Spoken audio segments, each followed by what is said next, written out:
प्रभु तुमको समर्पित करते हैं, प्रभु तुमको समर्पित करते हैं अपना ये जीवन सारा। तू ही सच्चा जीवन साथी है प्रभु इस दुनिया में हमारा, प्रभु इस दुनिया में हमारा। प्रभु तुमको समर्पित करते हैं अपना ये जीवन सारा। तू ही सच्चा जीवन साथी है प्रभु इस दुनिया में हमारा, प्रभु इस दुनिया में हमारा।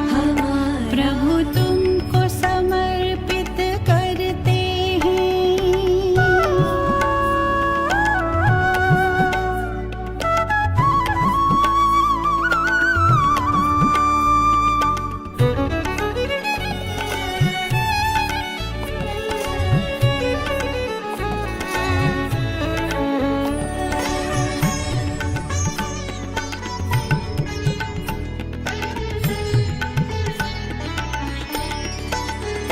हम बन के रहेंगे प्रभु व्रता, करते हैं आपसे वादा। सदा करेंगे पालन तेरी स्नेह से हर मर्यादा। हम बन के रहेंगे प्रभु व्रता, करते हैं आपसे वादा। सदा करेंगे पालन तेरी स्नेह से हर मर्यादा। सर आँखों पर रखेंगे हम, सर आँखों पर रखेंगे हम, जो मिलेगा तेरा इशारा, जो मिलेगा तेरा इशारा। प्रभु तुमको समर्पित करते हैं अपना ये जीवन सारा।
रही है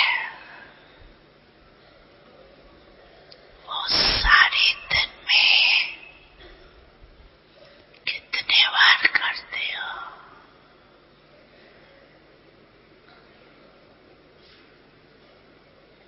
और कितने समय में करते हो।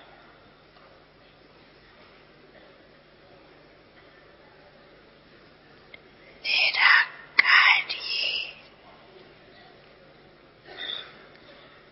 और फरिश्ता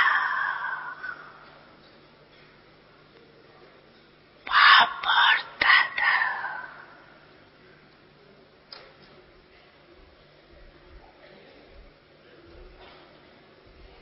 अभी अभी निराकारी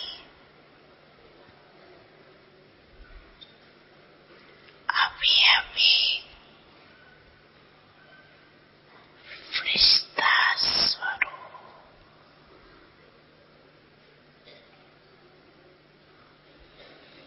दोनों में देवान नहीं।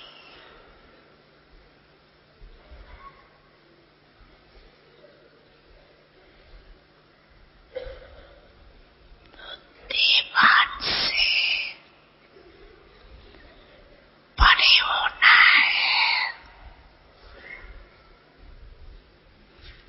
तो ये रूहानी एक्सरसाइज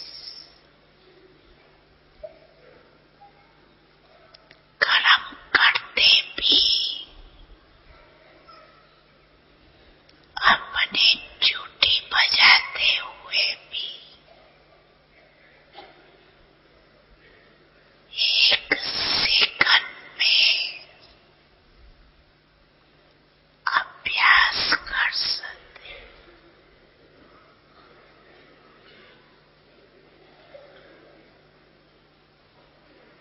ये एक नेचुरल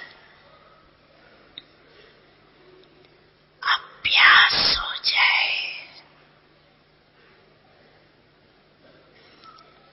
अभी अभी निराकारी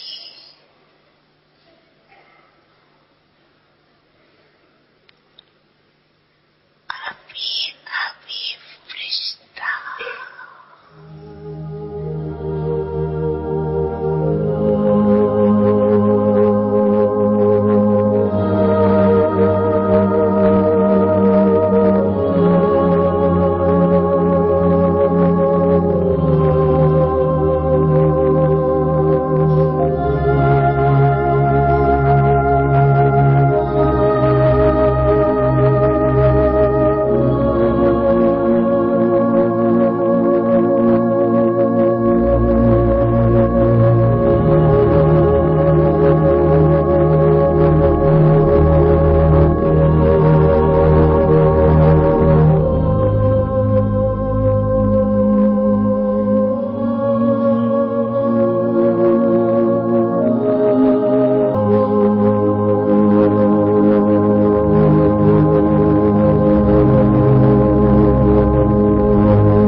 कभी सोचा नहीं था भगवान मिलेगा, स्वर्ग से भी सुंदर संसार मिलेगा।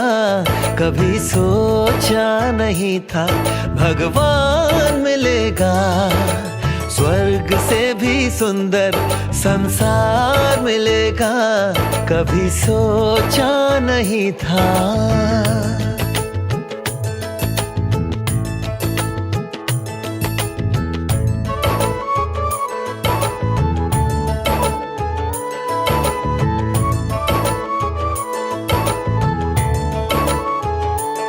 देख संगम का आनंद, हर गम चला गया, मिला मीठा परिवार, ये एहसास हो चला।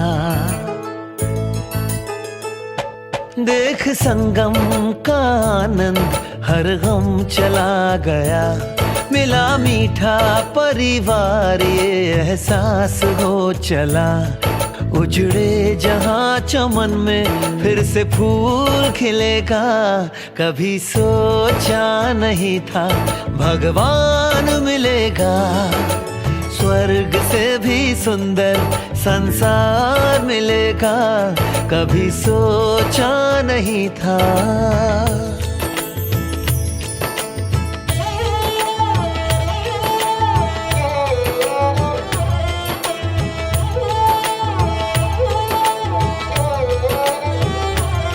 संसार जिसको ढूंढे मेरे साथ वो है रहता,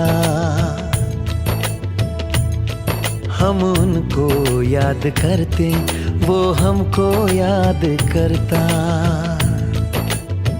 हो संसार जिसको ढूंढे मेरे साथ वो है रहता, हम उनको याद करते वो हमको याद करता। तरसते नैन जिसको वो रोज दिखेगा, कभी सोचा नहीं था भगवान मिलेगा। स्वर्ग से भी सुंदर संसार मिलेगा, कभी सोचा नहीं था।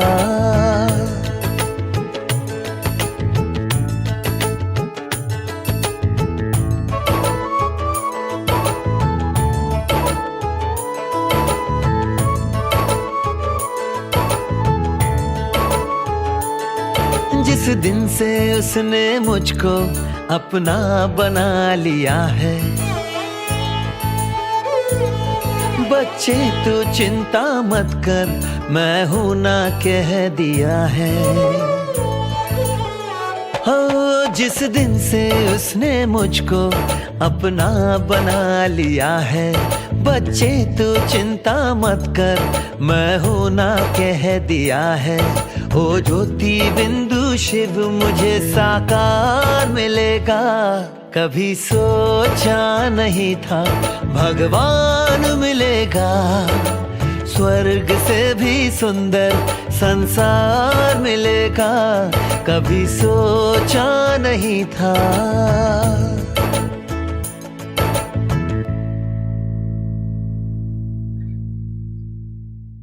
Om Shanti and a very good evening to all of you. हम इस वक्त नाउन के बारे में सीख रहे हैं। हमने नाउन से जुड़े एक सब टॉपिक को सीखा था सबसे पहले, आर्टिकल्स। उसके बाद हमने विविध प्रकार के नाम के बारे में सीखा, जैसे pronoun, personal noun, common noun वगैरह वगैरह। जब हम भाषा बोलते हैं तो बार बार नाउन का प्रयोग नहीं करते, प्रोनाउन का प्रयोग ज्यादा होता है। जैसे हम किसी लड़के के बारे में बात करते हैं तो पहले वाक्य में उसका नाम आता है, ताकि सुनने वाले सब समझ सके कि हम किसकी बात करते हैं।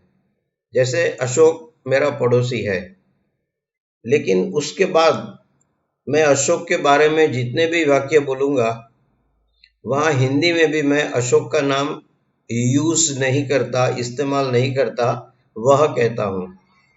इंग्लिश में लड़के के लिए ही और लड़की के लिए शी कहते हैं।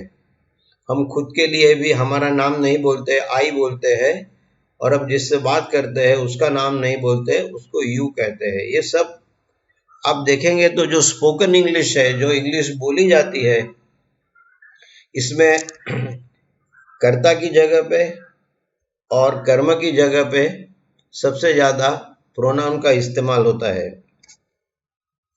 प्रोनाउन समझने में बहुत ही सरल है, कोई बड़ी बात नहीं है, लेकिन इसमें एक चीज हमें देखनी है। हम जब केस पे आएंगे, जिसके बारे में मैंने कल भी आपको बताया था, ये केस का उपयोग हिंदी में भी है। जैसे कर्ता में मैं अशोक को पढ़ाता हूं, और यही मैं जब कर्म में आता है तो अशोक मुझे पढ़ाता है, मुझे हो जाता है। ऐसी ही बात इंग्लिश में है, समझने में कठिन नहीं है, आपको याद कर लेनी है। अब हम प्रोनाउन के बारे में जाने, जिसको हिंदी में सर्वनाम कहते हैं। जो नाउन की जगह पर आता है उसे प्रोनाउन कहते हैं। ये सीरियल नंबर 1 में लिखा है मैंने। सीरियल नंबर 2, कोई भी प्रोनाउन ऐसा नहीं है जिसके पीछे नाम नहीं है, क्योंकि अगर हम ही बोले और ही के पीछे कोई लड़का कोई पुरुष नहीं है तो ही का कोई मतलब ही नहीं होता। तो हमारी बातचीत होती है, हमारी जो भाषा होती है, उसमें हर प्रोनाउन के पीछे कोई ना कोई नाम होता है और ये नाम जानना भी आवश्यक होता है। इसलिए हमारे पहले वाक्य में सामान्यतः नाउन बोला जाता है और उसके बाद उस नाउन के लिए प्रोनाउन का उपयोग होता है। थर्ड पॉइंट, तीसरा, प्रोनाउन का उपयोग दोनों के लिए हो सकता है, व्यक्ति के लिए भी होता है और वस्तु के लिए भी होता है। व्यक्ति के लिए हम लड़के के लिए ही, लड़की के लिए शी और जो निर्जीव वस्तु है उसके लिए ईट का उपयोग करते हैं। और ये तीनों अगर बहुवचन में है तो उनके लिए दे का उपयोग होता है। सीरियल नंबर 4, कुछ प्रोनाउंस ऐसे हैं जो सिर्फ व्यक्ति के लिए यूज होते हैं, इस्तेमाल होते हैं, जैसे कि ही, शी। कुछ प्रोनाउंस ऐसे भी होते हैं जो सिर्फ वस्तु के लिए इस्तेमाल होते हैं, उन्हें व्यक्ति के लिए यूज नहीं किया जाता, जैसे इट। और कुछ प्रोनाउंस ऐसे हैं जो चाहे व्यक्ति हो या वस्तु दोनों के लिए उपयोग में लाया जा सकता है, जैसे ऑल। 5, आपको पता होगा कि नाम 3 जगह पे आ सकता है। नाउन कर्ता में भी आता है, कर्म के स्थान पे भी आता है और अन्य जगह पर भी आता है। ये अन्य जगह के बारे में जब हम प्रेपोजिशन के बारे में पढ़ेंगे तब आपको बताऊंगा कि प्रेपोजिशन के साथ नाम का क्या रिश्ता है, नाउन का क्या रिश्ता है। और ये तीनों जगह पर नाउन के बदले प्रोनाउन आ सकते हैं। जैसे नाउन सिंगुलर और प्लूरल होते हैं, तो इसी तरह उसके पीछे जो प्रोनाउन है वो भी सिंगुलर और प्लूरल होते हैं। अगर हम एक लड़के की बात करते हैं तो ही आएगा, उसका नाम अशोक होगा। लेकिन अगर 2 लड़के मिलके कुछ काम करते हैं, अशोक और महेश, तो ही का दे हो जाएगा। तो प्रोनाउन भी हमें प्लूरल करना पड़ेगा अगर उसके पीछे जो नाउन है वो प्लूरल है। तो नाउन सिंगुलर है तो प्रोनाउन सिंगुलर रहेगा, नाउन प्लूरल में है, 2-3 लड़के हैं, 2-3 लड़कियां हैं, तो प्रोनाउन भी प्लूरल में रहेंगे। नाउन की एक खासियत होती है कि इसको इन्फ्लेक्ट नहीं किया जाता, नाउन को मोड़ा नहीं जाता, बदला नहीं जाता, इसका डिक्लेंशन नहीं होता प्रॉपर नाउन का। तो नाउन जो कर्ता में होता है वही नाम कर्म में रहता है। यहाँ देखो, पहले वाक्य में अशोक कर्ता के स्थान पे है, अशोक मुझे देखता है। तो अशोक कर्ता है, देखता है क्रियापद है और मुझे कर्म है। अब हम पात्र की अदला बदली कर देते हैं, मैं अशोक को देखता हूं, तो मुझे का मैं हो गया जब वो कर्म से कर्ता में आया दूसरे वाक्य में।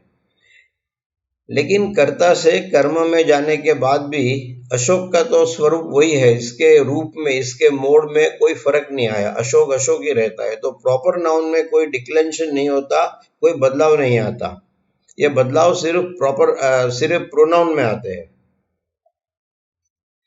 ज्यादातर ऐसा होता है, ज्यादातर, कुछ जगह नहीं होता है, कि कर्ता के स्थान पे जो प्रोनाउन आता है और कर्म के स्थान पे जो प्रोनाउन आता है वो अलग अलग होते हैं। तो आपको ये दोनों रूप याद रखना पड़ेगा। जैसे हिंदी में आप याद रखते हैं मैं और मुझे, हम और हमें, इस तरह से। ये चार्ट मैंने आपको कल दिखाया था, आज दोबारा दिखाता हूं, क्योंकि ये चार्ट का संबंध 2 जगह पे है। केस से भी है जो नाउन के साथ जुड़ा है, और प्रोनाउन से भी है, क्योंकि इतने बदलाव सिर्फ प्रोनाउन में आते हैं और कहीं नहीं आते। मैंने कल भी ये वाक्य आपको हॉरिजॉन्टली यानी लेफ्ट टू राइट पढ़ के बताया था।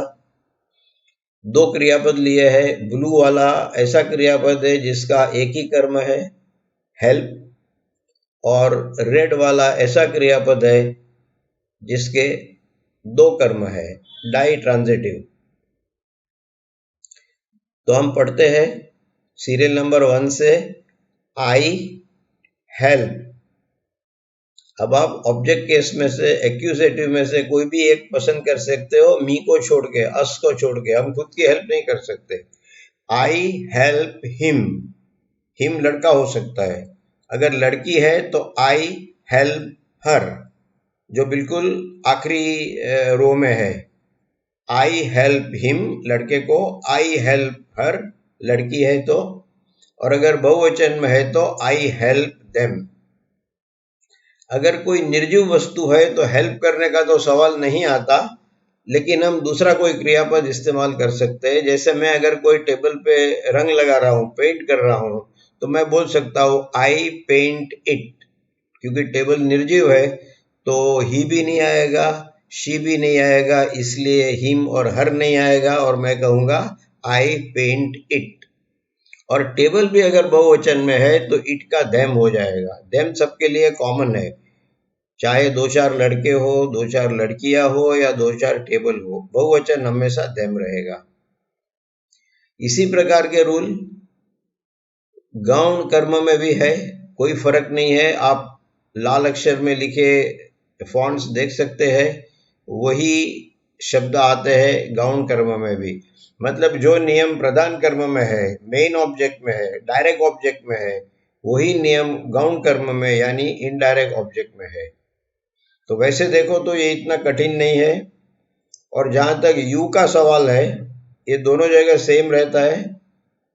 कर्ता में भी एक वचन में भी यू, कर्ता में बहुवचन में भी यू जो सीरियल नंबर 2 में है, कर्म में भी एक वचन में यू और बहुवचन में यू रहता है।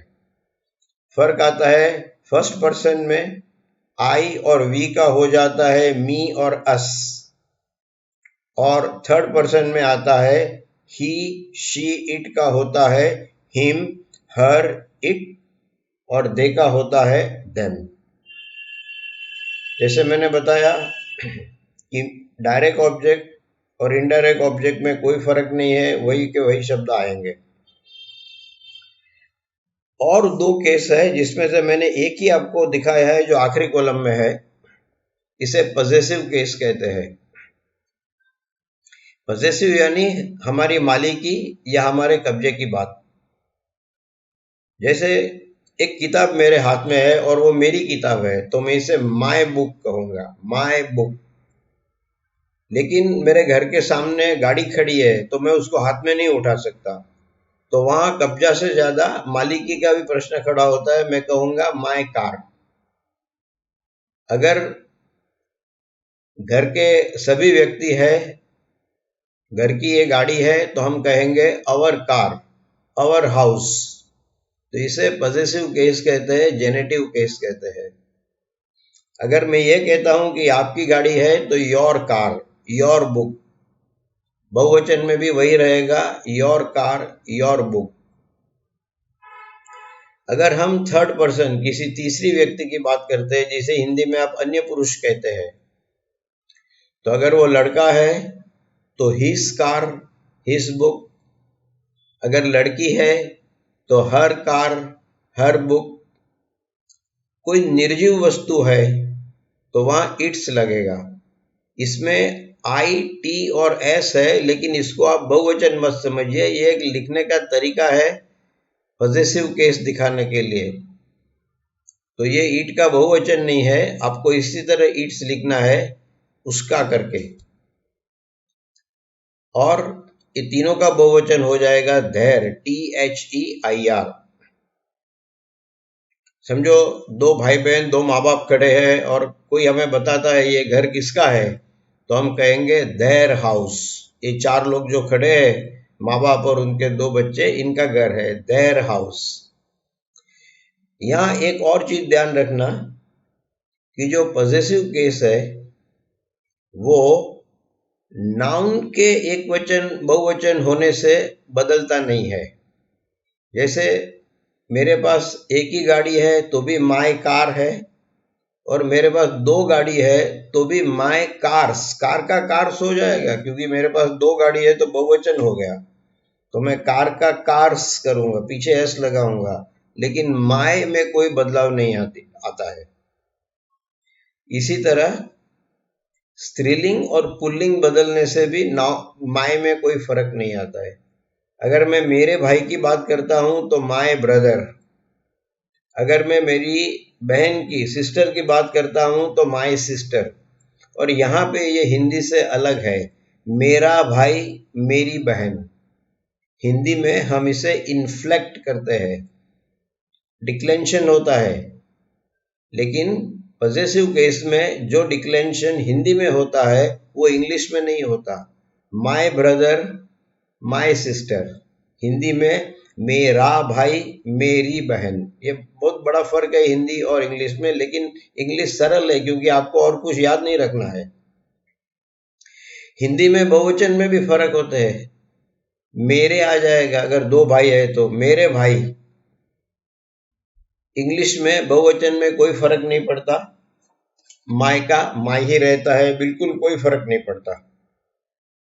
तो ये इस तरह से बात सरल हो जाती है और हम आसानी से इसका एक वचन और बहुवचन सब जगह प्रयोग कर सकते हैं। और ये रूल सारे जेनेटिव केस, सारे पॉजेसिव केस में लगेगा। आप समझो मैं सामने वाले व्यक्ति की बात करता हूं तो वहां भी यही नियम रहेगा, योर कार योर कार्स। मैं कोई तीसरी व्यक्ति की बात करता हूं तो वहां भी वही नियम रहेगा, हिज कार हिज कार्स।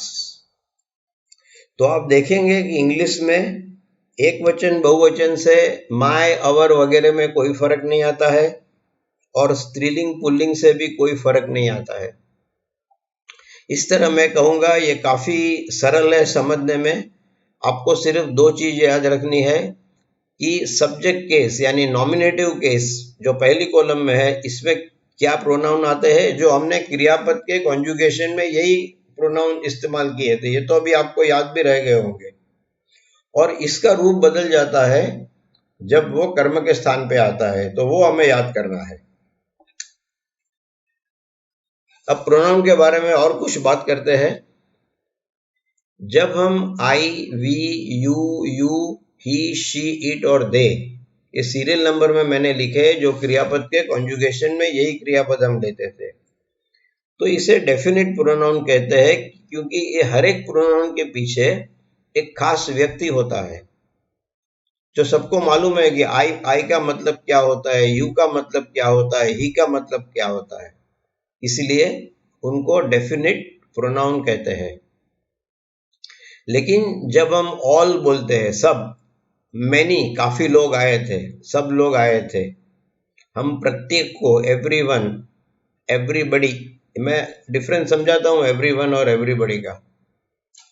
तो इस वक्त हमें नहीं पता कि ऑल के पीछे क्या है, मैनी के पीछे क्या है, इसलिए ऐसे प्रोनाउन को हम इनडेफिनिट यानी अनिश्चित प्रोनाउन कहते हैं, क्योंकि हम वो व्यक्ति को नहीं जानते कि वो कौन है। जब हम ऑल बोलते हैं तो मुझे नहीं पता ऑल में 50 लोग आए थे, 100 लोग आए थे, 10 लोग आए थे, क्या था नहीं पता है, तो वो इंडेफिनेट प्रोनाउन हो जाता है। अब इंग्लिश में 2 शब्द होते हैं, एवरीवन और एवरीबडी। इनको कहाँ साथ में रखना, कहाँ अलग रखना और क्या फर्क है, ये मैं आपको लिख के टेलीग्राम पे रख दूंगा मैं। लेकिन एक छोटी बात यहाँ पे बता देता हूं कि जिन लोग को हम जानते हैं तो उनके लिए हम एवरीवन लिखते हैं। जैसे कंपनी में एक मैनेजिंग डायरेक्टर है, उसकी कंपनी में बहुत लोग काम करते हैं, बहुत बड़ी कंपनी है, 25,000 लोग काम करते हैं। लेकिन ये 25,000 कौन है, इनका पगार क्या है, कौन से डिपार्टमेंट में है, ये उनका HRD डिपार्टमेंट सब जानता है। तो जब मैनेजिंग डायरेक्टर कोई संदेशा देता है ये 25,000 एम्प्लॉय को ईमेल लिख के, तो वो एवरीवन शब्द का प्रयोग करेगा क्योंकि वो सबको जानता है। लेकिन जब दिल्ली शहर का मेयर एक पब्लिक स्टेटमेंट करता है कि सबको शहर क्लीन रखना है, स्वच्छ रखना है, तो दिल्ली का मेयर सबको नहीं जानता, तो उस वक्त वो एवरीबडी शब्द का प्रयोग करेगा, everybody should keep the city clean. ये मुख्य फर्क है, अदरवाइज इनका मीनिंग एक ही होता है, एवरीवन में भी सब आ जाते हैं और एवरीबडी में भी सब आ जाते हैं। लेकिन इंग्लिश की एक प्रैक्टिस रही है कि हम जिनको जानते हैं इसके लिए एवरीवन का प्रयोग करते हैं और जिनको नहीं जानते इनके लिए एवरीबडी का प्रयोग करते हैं। सीरियल नंबर 3, इसका जो नेगेटिव शब्द है एवरीवन का वो नो वन है और इसमें आपको 2 शब्द में बांटना है। ये 2 शब्द वाला शब्द है नो वन। लेकिन आप जब एवरीबडी का नेगेटिव करते हैं तो नो बडी होगा, वो एक शब्द है। इसका उच्चार नो बॉडी नहीं होगा, नो बडी होगा। हिंदी में मैंने उच्चार भी दे दिया है आपको। अगर आप नो और बॉडी को अलग कर देंगे तो इसका मीनिंग बिल्कुल बदल जाएगा। फिर बॉडी का मतलब हो जाएगा शरीर और नो बॉडी का मतलब हो जाएगा कोई शरीर यहाँ पर नहीं है। जैसे कोई हॉस्पिटल वगैरह में ऐसी बातें की जाती है कि भाई ये बॉडी आया नहीं आया, पोस्टमार्टम डिपार्टमेंट में ऐसी बातें होती है, तो वहाँ ये शब्द अलग किए जाते हैं क्योंकि उसका मीनिंग भी अलग है। वहाँ बॉडी का उपयोग शरीर के रूप में किया जाता है। तो हमें हमारे इंग्लिश में ये ध्यान रखना है कि नो बॉडी को आप कभी अलग नहीं करेंगे। जब हम ये कहना चाहते हैं कि सब, किसको भी परवाह नहीं, जैसे मैंने सीरियल नंबर 4 में हिंदी में वाक्य लिखा है, तो अक्सर इंग्लिश में वन शब्द का प्रयोग होता है, ONE वन, और इसको हम इम्पर्सनल प्रोनाउन कहते हैं। इसमें वैसे तो जीवित व्यक्ति ही आएगा क्योंकि जब हम कहते हैं परवाह नहीं है तो निर्जीव वस्तु तो परवाह कर ही नहीं सकते।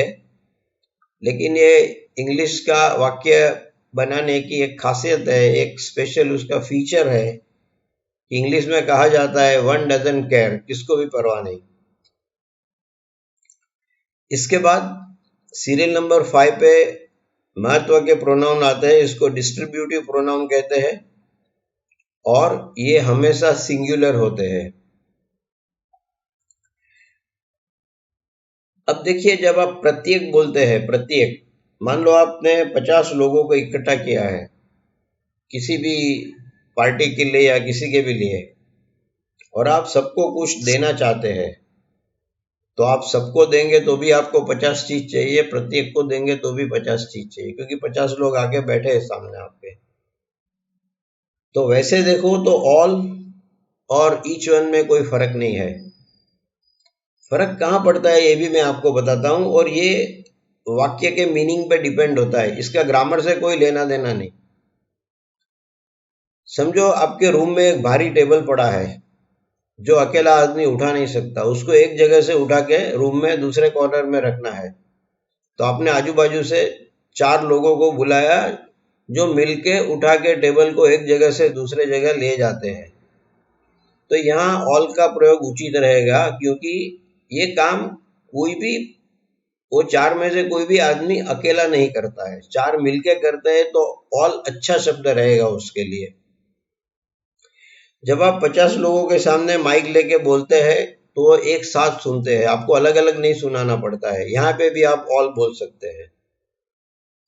लेकिन आप इन 50 लोगों को एक एक किताब देना चाहते हैं, तो ये 50 किताब आप उनके तरफ फेंकते नहीं है कि ले लो चलो, आप एक एक को हाथ में देते हैं, चाहे वो आपके पास आके ले लेते हैं या आप उनके पास जाके देते हैं।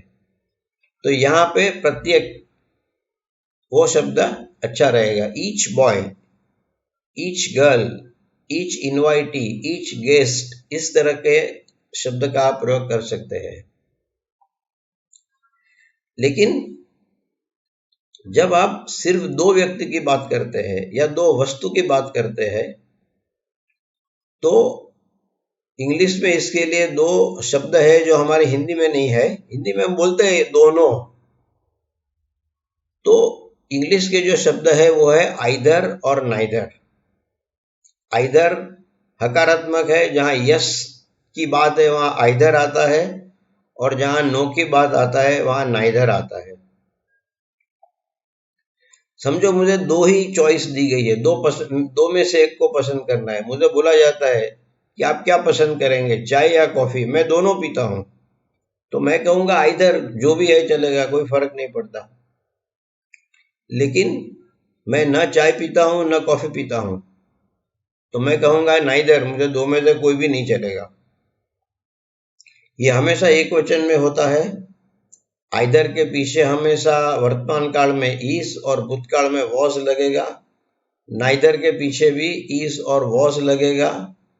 और जब हम प्रत्येक में ईच शब्द का प्रयोग करते हैं, जैसे ईच बॉय, तो ये एक वचन ही होता है, और ईच बॉयज लिखना गलत है, और ईच बॉय के बाद इज आएगा, वॉज आएगा, जैसा टेंस। तो ये बात इसमें आपको ध्यान रखनी है। ये आइदर और, नाइदर नॉर आगे भी आपको जब दो वाक्य जोड़ने पड़ेंगे तो उस वक्त भी काम आएंगे आपको, लेकिन वो थोड़ा भारी विषय है, हम जब वहां पहुंचेंगे तो उसकी बात करेंगे। ये सीरियल नंबर गलत है। 6 नंबर पे, यानी जहां 7 दिखता है, रिलेटिव प्रोनाउंस आएंगे। रिलेटिव प्रोनाउंस को क्यों रिलेटिव बोलते हैं? कि इसके पीछे व्यक्ति तो जरूर है, लेकिन वो कौन है हम सिर्फ प्रोनाउन पढ़ के नहीं बता सकते, और इसीलिए उसको रिलेटिव प्रोनाउन कहते हैं। जैसे हु, किसने ये ग्लास यहां रखा? हु, तो हु लड़का भी हो सकता है, लड़की भी हो सकती है, पता नहीं। और कौन सी चीज रखी, उस हिसाब से एक वचन भी हो सकता है, बहुवचन भी हो सकता है। तो हु के पीछे व्यक्ति है इतना शायद पता चलता है, लेकिन वो कौन है नहीं पता चलता। जो हु कर्ता के स्थान पे आता है, वो जब कर्म के स्थान पे चला जाता है तो उसका रूप बदल जाता है केस की तरह, और वो हुम हो जाता है। जैसे मैं किसी को एक किताब दूं और बोलूं उसको दे दे, तब उसको यानी किसको? मैंने नाम नहीं बोला और वो जानता नहीं उसके के पीछे कौन है, तो मुझे पूछेगा कि हुम किसको देने का है, तब मुझे नाम बोलना पड़ेगा। तो हुम के पीछे भी कुछ भी हो सकता है, लड़का भी हो सकता है, लड़की भी हो सकती है, एक वचन भी हो सकता है, बहुवचन भी हो सकता है। और अगली स्लाइड में मैंने लास्ट कॉलम में जो आपको पॉजेसिव केस दिखाया था, my book, our book, my car, our car, your car, his car, इसके बारे में जब आपको प्रश्न पूछना है तो ये सीरियल नंबर जो 7 दिखता है उसमें तीसरा शब्द है हुज आएगा। हुज कार, ये किसकी गाड़ी है, ये किसकी किताब है? हुज। ये पॉजेसिव केस जो मैंने दिखाया उसका प्रश्न है। अगर हम नहीं जानते किसका गाड़ी है और पूछना है तो हुज कार ऐसा पूछेंगे। इसकी मैं प्रैक्टिस आपको भरपूर दूंगा, अभी तो सिर्फ सिखा रहा हूँ, दिखा रहा हूँ, और हम इसकी भी प्रैक्टिस करेंगे आने वाले दिनों में। लेकिन ये जो शब्द है वो प्रश्न के रूप में ही इस्तेमाल किए जाएंगे शुरू में, जहाँ तक हम एडवांस इंग्लिश में नहीं पहुंचे, और हमें उस वक्त ये सब सारे याद रखने पड़ेंगे।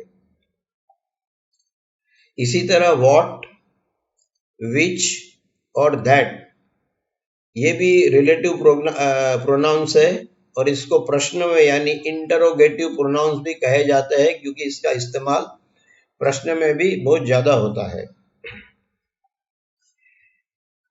ये बात भी मैं आपको दोबारा लिख के दूंगा ताकि आप भूल नहीं जाए, लेकिन ये बड़ा इंटरेस्टिंग चीज है। आप सीरियल नंबर 7 में देखेंगे तो पहली लाइन में एंड में दो शब्द है, व्हाट और विच। ये दोनों निर्जीव वस्तु के लिए है, हम किसी इंसान के लिए व्हाट नहीं बोलते। और इसी तरह विच के लिए, विच हम सिर्फ निर्जीव वस्तु के लिए इस्तेमाल करते हैं, कोई व्यक्ति के लिए नहीं करते। फर्क क्या है कि जब आप किसी को बहुत ही बड़ी चॉइस देते हैं, सिलेक्शन देते हैं, तो आप व्हाट का उपयोग करते हैं। जैसे मेरे गुजरात में कोई बाहर से आया, मेरा रिश्तेदार या फ्रेंड, और मैं शाम को उसे डिनर पे बाहर ले जा रहा हूं, तो ये मेरी फर्ज बनती है कि मुझे जो खाना है वो उसके सिर पे नहीं डालूंगा। मैं बोलूंगा भाई तुझे क्या खाना है, तब मैं व्हाट शब्द का प्रयोग करूंगा। व्हाट में सब कुछ आ जाता है। मैं उसको पूछूंगा तुझे पंजाबी खाना है, गुजराती खाना है, कॉन्टिनेंटल खाना है, किस तरह का खाना खाना है, चाइनीज खाना है, तो उसके लिए सही शब्द है what. What do you want to eat और what type of food you want to eat. इसमें तमाम प्रकार का खाना आ जाता है। अब हम जब उसने बताया कि ऐसा खाना खाना है तो ठीक है, हम उस प्रकार के रेस्टोरेंट में चले जाते हैं, खाना खा लेते हैं, और एंड में हम बात करते हैं। मैं पूछता हूँ भाई आइसक्रीम खाना है, तो बोला हाँ चलो आइसक्रीम भी खाएंगे। अब क्या होता है कि वहां पे सिर्फ दो प्रकार के आइसक्रीम है, एक चॉकलेट आइसक्रीम है और एक वेनिला आइसक्रीम है। अब आइसक्रीम खाना है ये तो तय हो गया है, तो व्हाट वाला मामला तो खत्म हो गया। हमने नक्की किया कि आइसक्रीम खाएंगे, और वहां पे 2 ही पीस पड़े। अगर 2 से ज्यादा है तो भी कोई फर्क नहीं पड़ता, 4 आइसक्रीम है, 6 प्रकार के आइसक्रीम है। अब मैं उसको पूछूंगा आइसक्रीम के अंदर, अभी हम लोग सिर्फ आइसक्रीम के टेरिटरी में, आइसक्रीम के फलक पे है कि कौन सा आइसक्रीम खाना है, तब ये मैं विच शब्द का प्रयोग करूंगा। विच आइसक्रीम, विच वन। वेनिला खाना है, चॉकलेट खाना है, बटरस्कॉच खाना है, क्या खाना है, विच वन। तो जब पहला सिलेक्शन बहुत बड़ा होता है तो हम व्हाट पूछते हैं, और वो एक बार नक्की हो गया तो उसके बाद छोटे सिलेक्शन के लिए विच आता है, विच वन।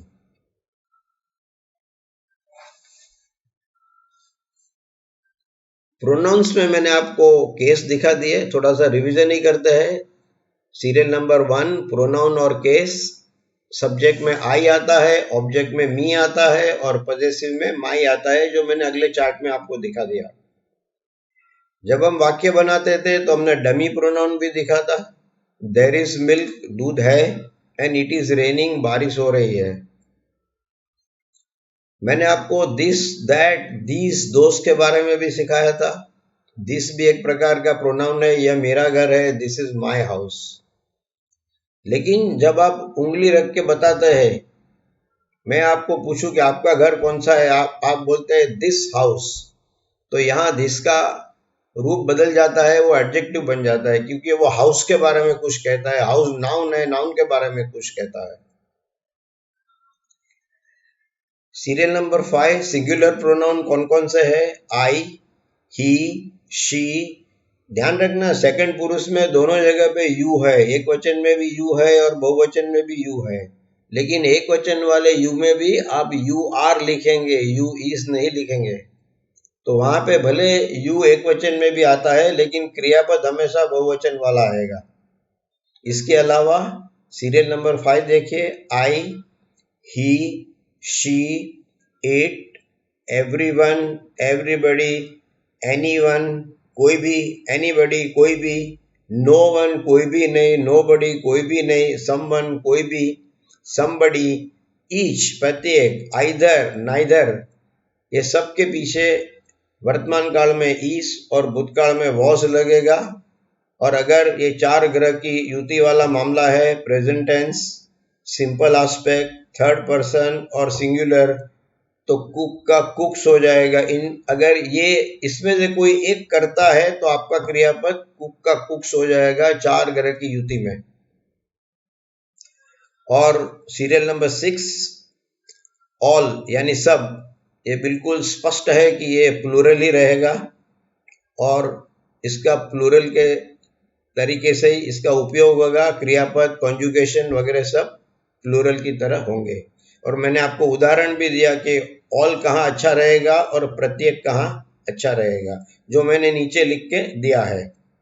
कि ऑल भी ज्यादातर सिंगुलर, देखिए plural is equal to everyone indefinite pronoun, क्योंकि ऑल में हमें पता नहीं कौन कौन है। सिंगुलर सिर्फ मनुष्य के लिए उपयोग में आता है, एवरीवन प्रत्येक में। तो जो ऑल प्लूरल है वो एवरीवन सिंगुलर हो जाता है, ईज वाला हो जाता है। मैं सबको सिखाता हूं, ऑल आएगा। सबने मिलके बहुत अच्छा भजन गाया। अब देखो इसका मतलब क्या होता है, सबने मिलके बहुत अच्छा भजन गाया। अगर 5 लड़कियां साथ में एक भजन गाती है तो ऑल सबके लिए ठीक रहेगा, क्योंकि वो 5 मिलके एक भजन गाती है। लेकिन पांचों लड़की ने अलग अलग एक एक भजन गाया तो एवरीवन सही रहेगा, क्योंकि इसके द्वारा हम कह सकते हैं कि सबने अलग अलग अलग भजन गाया है। तो मैं आपको इसके लाइव एग्जांपल दूंगा, हम इसके सेंटेंस बनाएंगे और उस वक्त दोबारा ये सारे जो डिफरेंस है, मीनिंग है, हम देख लेंगे।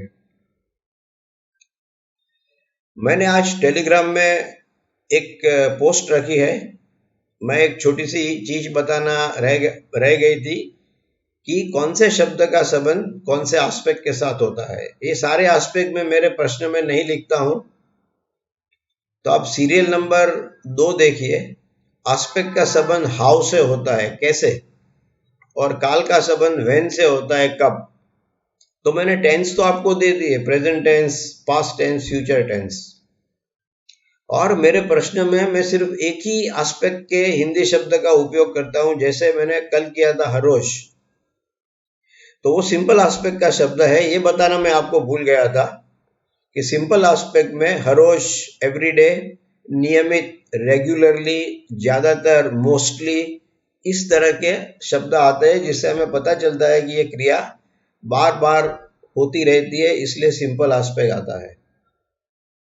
अगर यही बात कंटिन्यूअस एस्पेक्ट में आ जाती है तो हम हर रोज नहीं कहते, हम अभी शब्द का प्रयोग करते हैं, क्योंकि ये कंटिन्यूअस एस्पेक्ट में इस वक्त ये काम हो रहा है।